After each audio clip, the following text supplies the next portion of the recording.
insignificant to others, but feel like death by 1,000 cuts to them.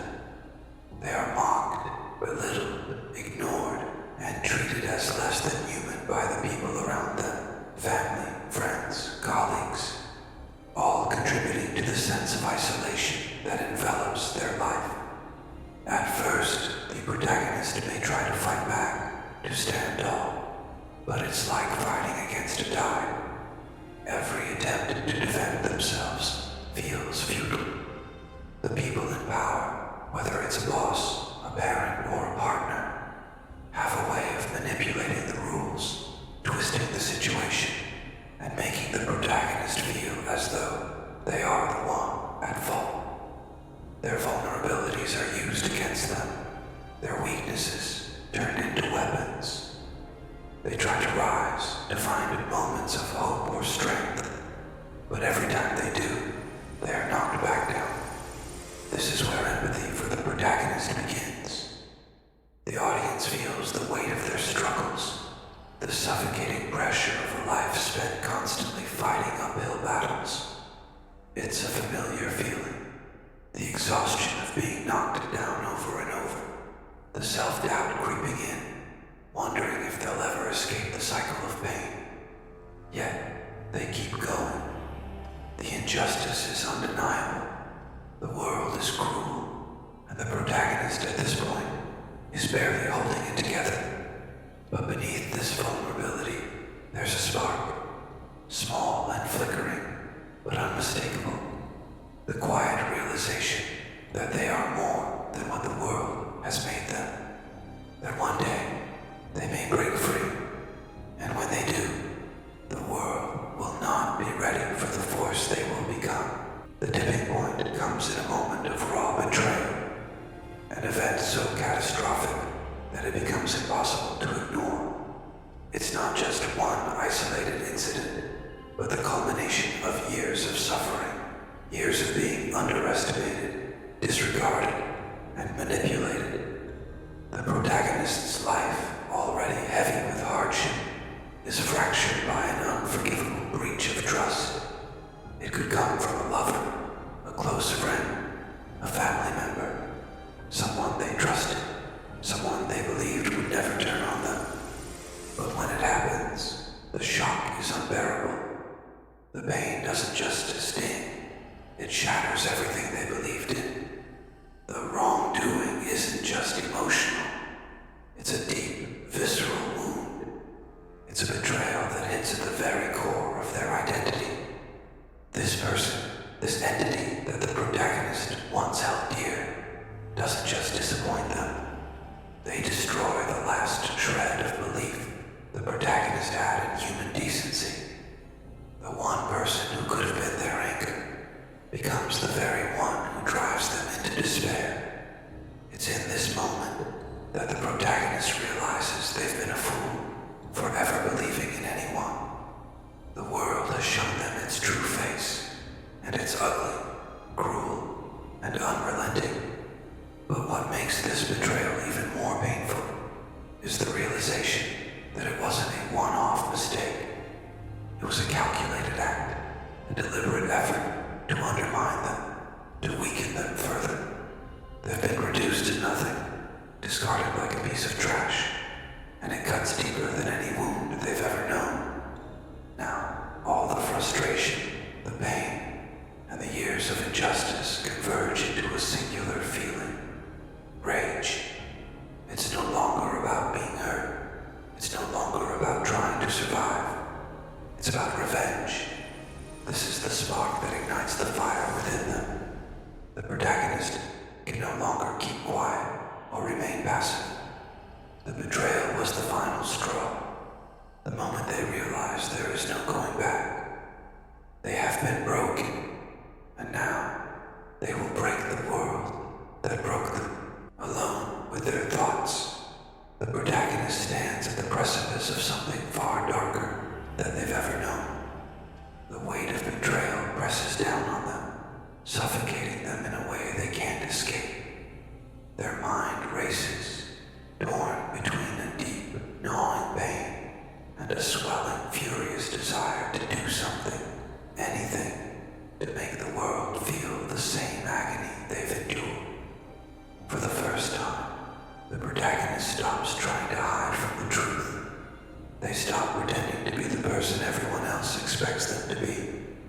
They pause to ask themselves the questions they've buried deep inside. Why should I apologize for the monster I've become? Why should they feel shame or guilt when the world has been nothing but cruel to them? For so long, they tried to fit into a mold of kindness and empathy. But where did it get them? The more they think about it, the more they realize the answer. The world never showed them mercy. The people around them never gave them a chance to heal. They didn't deserve to be broken, to be pushed to the edge. It was the cruelty of others that forced this transformation. The betrayal wasn't just an isolated act. It was the culmination of years of hurt, of having their heart trampled on by the people they trusted most. And now, they will make the world regret it. The more the protagonist reflects, the more they feel that familiar, electric pulse of anger building inside them. It's no longer a weak spark. It's a raging inferno, impossible to ignore. And with that power, that rage, comes clarity. They've been wronged, yes, but they've also been reborn. The person they were before the betrayal. Fragile, vulnerable, kind, no longer exists. They are something else now. Something stronger. Something that refuses to be broken. The protagonist understands now. There is no going back. They have nothing left to lose. And perhaps in the quiet recesses of their mind, they even begin to wonder, is this what I was always meant to become? The moment of realization is electric. A sudden surge that snaps through the protagonist like a lightning bolt. The weight of their past, the pain, the betrayal, the suffering, it all transforms. No longer will they stand idly by, allowing the world to dictate their fate. No longer will they let the shadow of their former self control them. The protagonist has seen the cost of kindness, the cost of patience, and it has left them with nothing but a deep, gnawing void. And it's in that void where the shift begins. The shift from victim to avenger. There's an almost tangible sense of power that envelops them as they stand at the crossroads of their decision. It's not just physical strength that changes. It's something much deeper. This power comes from a place of raw, unchecked emotion.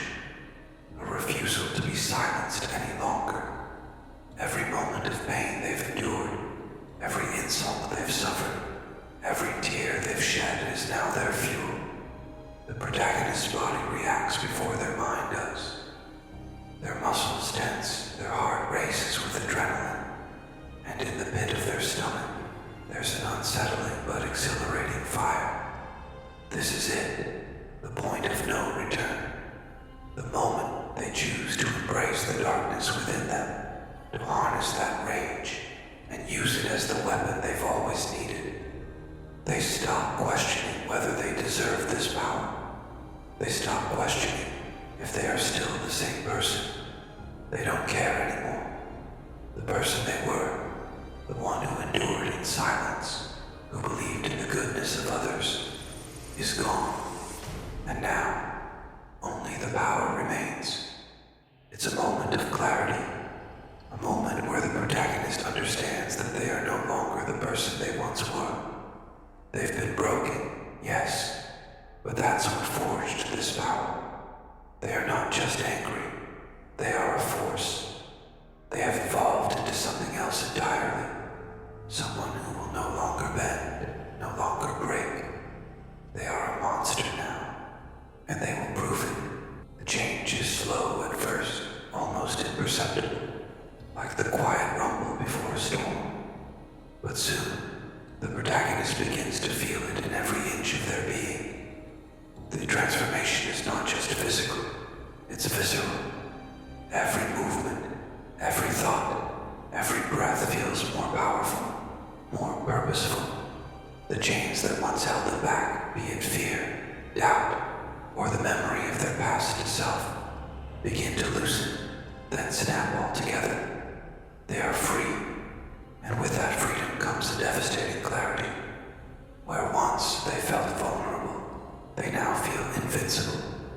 The scars of their past, once marks of weakness, are now symbols of their strength. Every bruise, every insult, every time they were pushed to the ground, it all serves as fuel. They learn to tap into that pain, to embrace it, to allow it to reshape them. The hurt has made them stronger. It has forged them into something unrecognizable. The physical changes are undeniable. Their body becomes harder, more defined, muscles growing, reflexes sharpening. They push themselves beyond the limits they once thought impossible. But it's more than just strength that evolves. There's a sharpness in their mind, a new awareness. They begin to see the world differently.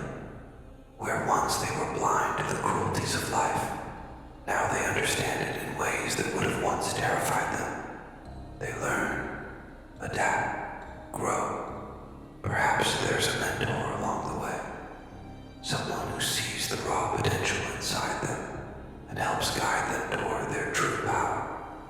Or maybe it's a series of events that push them to the edge, forcing them to realize that they are capable of far more than they ever imagined.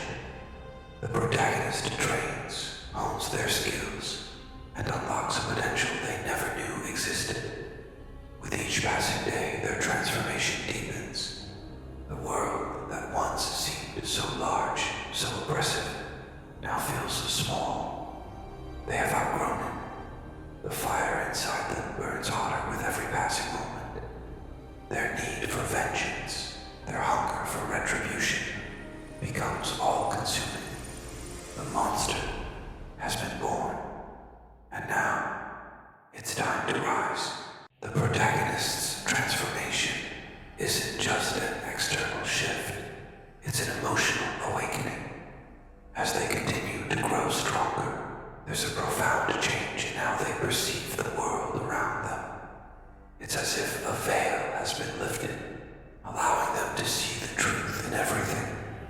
The cruelty of those who once tormented them, the lies that were told, the ways in which they were broken down piece by piece. Now, instead of feeling the sting of their past, they feel a cold, unrelenting power coursing through their veins. It's intoxicating. This power doesn't just make them physically stronger.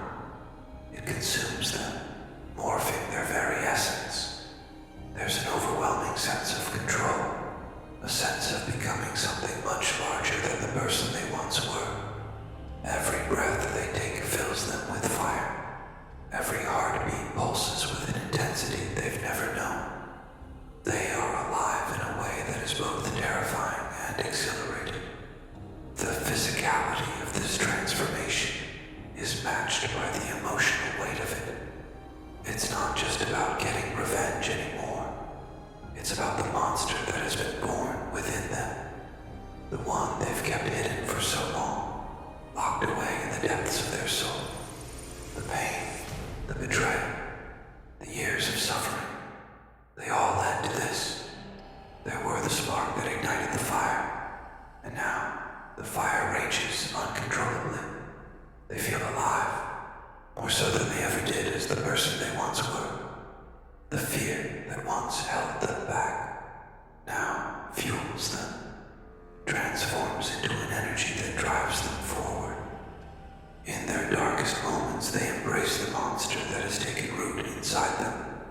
It's not something to fear, it's something to wield. The fire inside them doesn't burn. They are the fire.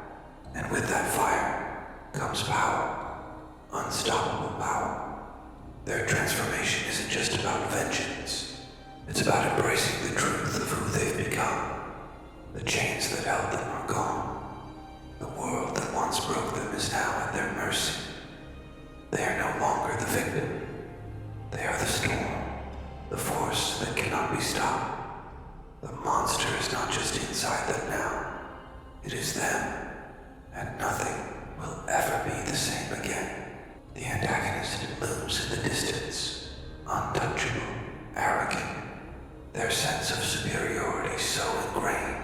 that it blinds them to the storm approaching. They've dismissed the protagonist for so long, dismissing them as weak, insignificant, or just another casualty in the battle for power. Their perception of the protagonist as someone to be overlooked, someone who could never rise, has shaped their every action. They see the protagonist's suffering as nothing more than a passing phase, something to be exploited or ignored. They think the protagonist is small, insignificant, and they are wrong. The antagonist doesn't recognize the beast they've helped create, and perhaps they never will. But this is their greatest mistake. To them, the protagonist is no threat. They laugh at the idea that someone like the protagonist could ever pose a challenge to their control, to their power. They are a titan in their own mind, untouchable, invincible, sitting high on the throne they've built from the destruction of others. The protagonist is nothing more than a fleeting annoyance, something to be crushed beneath their heel. But what the antagonist doesn't see is that they've created something far more dangerous than they realize. The protagonist's transformation was born from the very forces the antagonist set in motion. They underestimated them at every turn, and now the time for underestimation is over. The antagonist, sitting in their fortress of power, remains blissfully unaware of the storm gathering strength outside their walls. They have no idea that the very person they sought to break has been forged in the fire of their own cruelty. They think the protagonist is still weak, still broken, but in reality, they have become the most dangerous weapon imaginable. It's a dangerous game, and the antagonist has no idea they've already lost. When the protagonist steps into the light, they aren't the broken soul they once were. They are a force, a reckoning, and now the antagonist will face the consequences of their arrogance. As the protagonist's power grows, so too does their resolve. The desire for vengeance, once a flickering ember, now burns with an intensity that consumes their every thought. Their transformation wasn't just about survival or strength. It was about reclaiming something stolen from them. What was taken wasn't just their trust, their innocence, or their happiness. It was their right to be seen as a person of value. And now, they'll stop at nothing to take back what is rightfully theirs. With each passing day, the desire for retribution becomes more focused. The protagonist's once aimless rage has now coalesced into something deliberate, something dangerous. They no longer seek revenge out of blind fury. This is calculated. They know who they are up against. The antagonist may have seen them as a weakling, a victim to be trampled.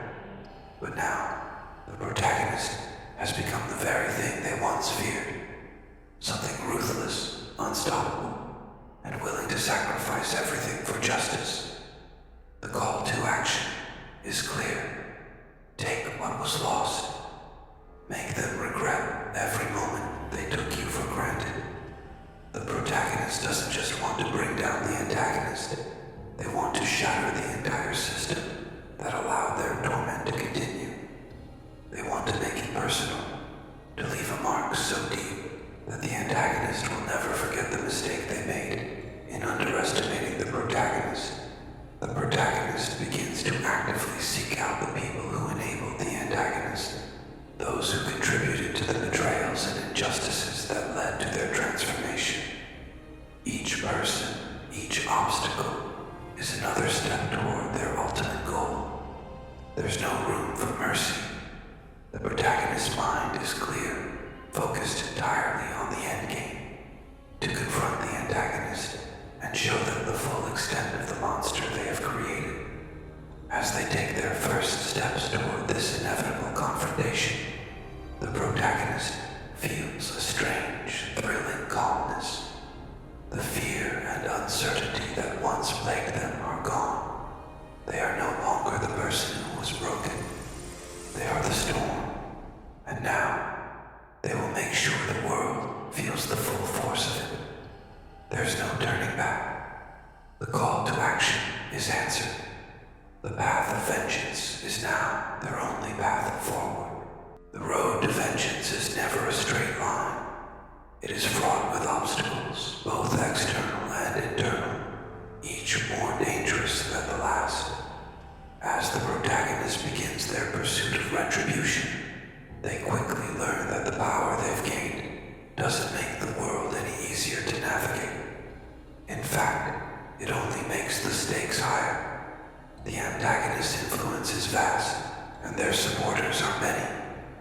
Those who help to oppress the protagonist, those who played a role in their suffering, are not going to roll over easily. As the protagonist cuts through the underworld of betrayal, corruption, and lies, they face formidable enemies, powerful figures who once sat in the same circles as the antagonist, now ready to defend their own positions of power. These are not just physical battles. They are tests of will, tests of cunning. The protagonist must outsmart, outfight, and outlast those who stand in their way. Every conflict is a reminder that the price of vengeance is high. There are times when the protagonist must make sacrifices, alliances forged in the heat of battle that are tested and broken when trust proves to be a fleeting thing. There are moments of doubt when the protagonist wonders if they're becoming the very thing they sought to destroy. Cold, ruthless, and without mercy. But these moments are fleeting. Each time they feel themselves slipping, the fire inside them grows stronger, pushing them forward, making them forget the person they once were. Along the way, the protagonist encounters old friends and enemies alike. Some try to sway them back to the path of mercy, urging them to stop before it's too late.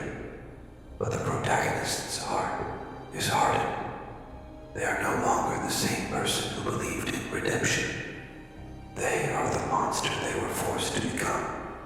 And now they see the world for what it truly is. No mercy, no forgiveness, only power. The stakes are growing higher, the risks more dangerous. Each victory brings the protagonist closer to the final confrontation, but the toll it takes on their mind and body is immense. They must keep moving even when every part of them screams to stop.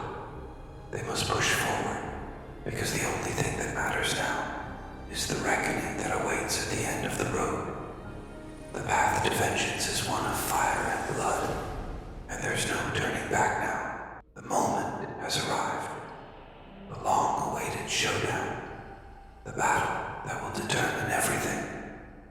The tension in the air is palpable, thick with the weight of what's about to unfold. The protagonist stands at the threshold of the antagonist's stronghold, staring up at the towering fortress that symbolizes everything they once sought to defeat. It's more than just a physical structure. It's a representation of the power and arrogance that has driven their pain, their transformation, and now it stands as the final obstacle between them and their vengeance. The antagonist, blissfully unaware of the storm that's been building, awaits, smug in their belief that nothing can touch them. They still see the protagonist as nothing more than a shadow of their former self, a weakling, someone they can dispatch with ease. They are wrong. The protagonist steps forward, each step a silent declaration of the power they've gained. They no longer walk with the same hesitancy, the same doubt. They walk with the certainty of someone who has embraced their darkest nature, who has shed their old skin and emerged as something terrifyingly unstoppable. The battle that's about to unfold is not just about physical strength. It's about power in every form, mental, emotional, and spiritual. It's the culmination of all the suffering, all the rage, all the fire they've carried within them for so long.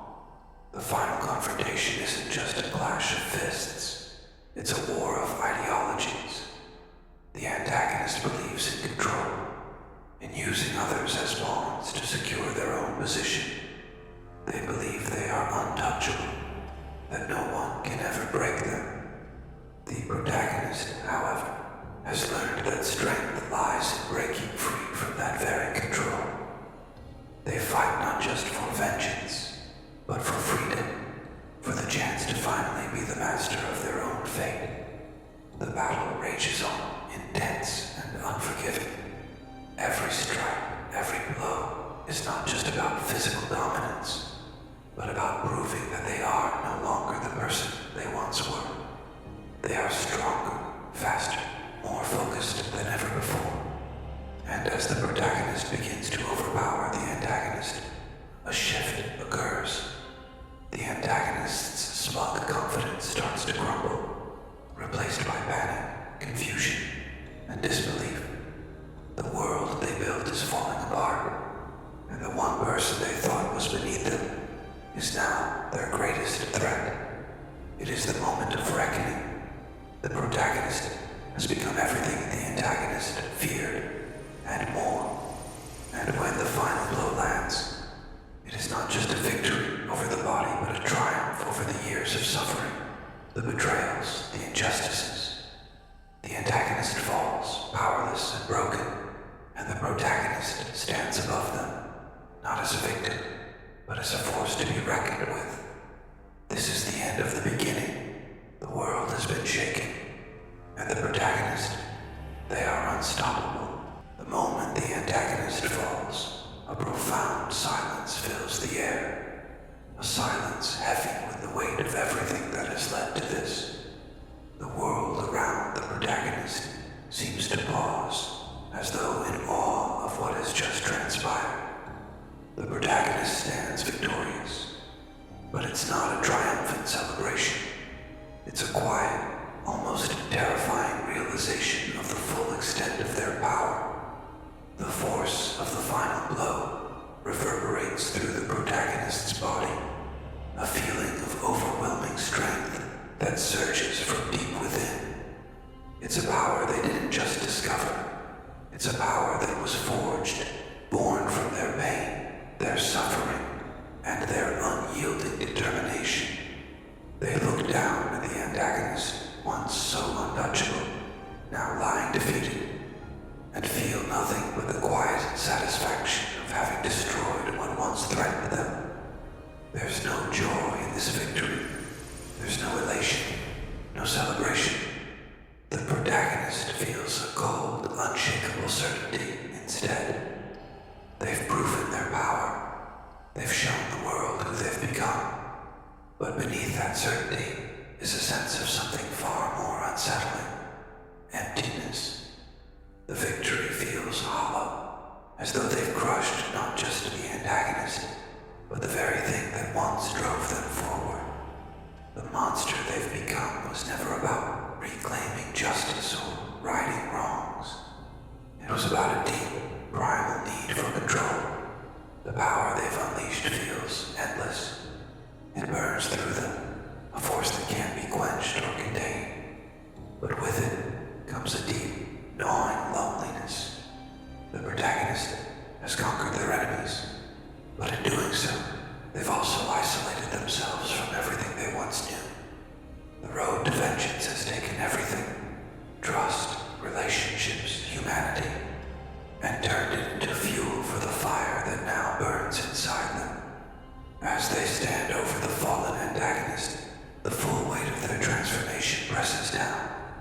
They've unlocked something untouchable, something ferocious. But at what cost? The power they now wield is both a gift and a curse. They've won, yes, but the victory feels like a chain, just as much as the losses that led them here. The monster has been unleashed, but the question remains, what will the protagonist do with it? What's left to fight for now that everything has been taken from them? And perhaps, in a way, they have taken it from themselves. The world has been reshaped, but the protagonist is left wondering if the victory was ever truly worth the price.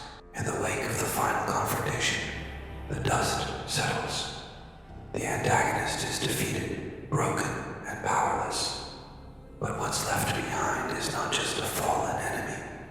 It's the transformation of the protagonist, a monster forged in the flames of vengeance. The protagonist stands, not just as a conqueror of their enemies, but as the embodiment of everything they've endured, everything they've become.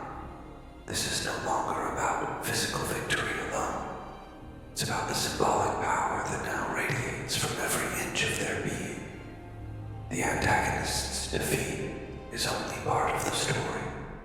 As the protagonist gazes down at the wreckage they've caused, a chilling realization creeps in. This isn't just about revenge. It's about reclaiming a sense of identity, a sense of power that had been stolen from them for so long. The final battle wasn't just a fight against an individual. It was a war against the system, the life, the expectations that had bound the protagonist. They've taken back not only what was wrongfully taken from them, but they've redefined themselves entirely. The protagonist delivers the final blow, not just to the antagonist's body, but to the very idea of their control. They stand tall over the ruins of their past, staring down at what was once their greatest enemy, now nothing more than a symbol of their pain. They made me this way, the protagonist says, quietly, almost to themselves. Now, they'll regret it. It's a statement of power, of ownership. It's not just a declaration of vengeance. It's a proclamation that they are no longer the victim. They have taken what was theirs. They have embraced the monster within. And now, that monster is the one in charge. The protagonist has become more than just a figure of retribution. They are the embodiment of everything the antagonist feared, the force that cannot be stopped. And yet, as the echo of their words fades, there's something unsettling about the victory.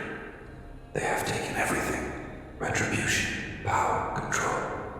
But in doing so, they've also lost something vital. The world lies in ruins, but it is the protagonist's own soul that feels the deepest fracture. The symbolic victory is clear. The protagonist has become the force they were always meant to be. But in becoming the monster, have they lost their humanity? Have they crossed the line they swore they would never cross? They stand at the crossroads of their own existence, a figure of power and pain, triumphant and broken in the same breath. The world may bow before them now, but deep within, the protagonist begins to wonder, was it worth it?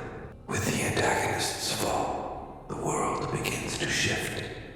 The balance of power that once tilted in favor of those who oppressed, manipulated, and abused has now been irrevocably changed. The protagonist stands alone in the ruins of what was, but the world around them feels different, empty, desolate, and strangely quiet. The battle is over, but the war within the protagonist is just beginning. The aftermath isn't one of celebration. There are no banners, no crowds cheering, no songs of victory. There's only the haunting silence that follows a storm, the stillness that comes after everything you once fought for has been torn apart, and the consequences of those choices come crashing down. The protagonist has succeeded in their revenge, but the cost is heavy. In dismantling the world that wronged them, they've also dismantled the life they once knew, the connections they once had. What's left now? The protagonist surveys the wreckage, but it's not the physical destruction they focus on. It's the emptiness inside. The victory was supposed to fill that void, to give them back everything they lost. But now, standing at the pinnacle of their power, there's a gnawing sense of hollowness. The antagonist is gone. The system they built is crumbling. But in the silence, the protagonist is confronted by an even darker question. What now? The people who once feared the antagonist protagonist with uncertainty, awe, and even fear. The protagonist is no longer the person they once were, and the world sees them as something monstrous, something to be both revered and feared. They have become the very thing they set out to destroy. But the question remains, does this new power bring peace, or does it come with a curse they can never escape? The sense of victory feels fleeting, as if it was never truly within their grasp. The protagonist has achieved their goal, but they have lost pieces of themselves along the way. The pain that once fueled their vengeance now haunts them. They thought power would bring satisfaction, but it has left them with only questions. They have conquered their enemies, but in doing so, they've lost something far more precious, themselves. The world is forever changed. The protagonist is unrecognizable, their vengeance complete, but the price of that vengeance may be higher than they ever anticipated. The once untouchable antagonist has been toppled, but in the wreckage, the protagonist stands alone, left to wonder, was it all worth it? And so, they stand at the crossroads of their own existence, staring at a world they've reshaped, but no longer knowing what part they play in it. The dust has settled. The protagonist stands on the edge of a new world, one they've created with their own hands, but it feels nothing like the victory they envisioned. They have achieved their ultimate goal. The antagonist has been destroyed. The system of cruelty they once lived under has crumbled. But in this new world, the protagonist finds themselves adrift. Their heart, once fueled by burning rage and a thirst for justice, now feels hollow, as if the fire that once drove them has consumed the very core of their being.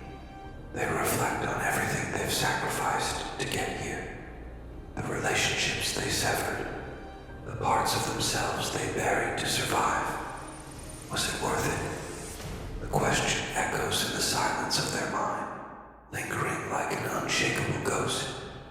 For so long, they were driven by a singular purpose, vengeance. It became their reason for existence, the only thing that mattered. But now that it's been achieved, the purpose feels empty.